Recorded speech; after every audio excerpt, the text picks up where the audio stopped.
It's always good to know there is someone you can call on for help. This short clip features important safety information from HM Coast Guard and RNLI Loch Ness crew, which will make your trip more enjoyable and could even save your life. The Great Glen Canoe Trail covers a very large area. It covers diverse types of water. You need to be prepared for the different types of water. You've got everything from normal canal sections to the Great Loch Ness, which is effectively an inland sea.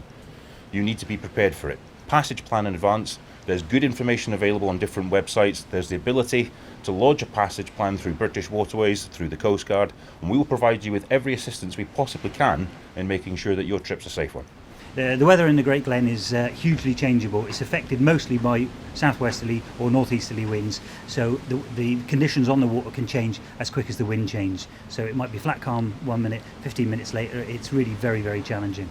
There are primarily 3 different agencies involved with search and rescue effort on the canal system. People who have the primary search and rescue responsibility for the system is HM Coast Guard. We cover the vast majority of it. You also have the Police and Fire and Rescue Service. There are 3 Coast Guard teams that are based across the canal system. One at Fort Augustus, which is roughly in the middle, one at Fort William, one at Inverness. So if there's an incident that occurs, one of these teams might be tasked to it.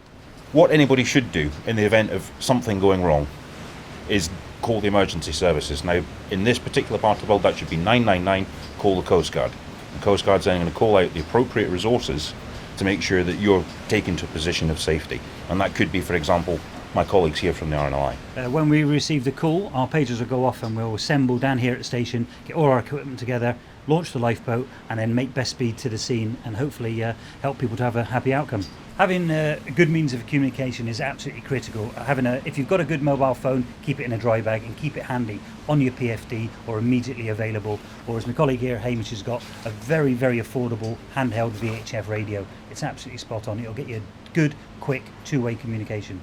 VHF radio coverage across the whole of the trail area is varied, but it's marine band. It's VHF channel 16. In the event that something goes wrong and you've got a licensed VHF radio, you should be familiar with how you use it. Call Mayday, ask for the Coast Guard. Well, anybody involved in the leisure water sports industry will say, plan to have fun, but prepare if things start to go wrong. All of the associated websites with the RNLI, the Coast Guard, and the people that hire equipment from, there's plenty of information there. Take a look, and then hopefully everything will work out well.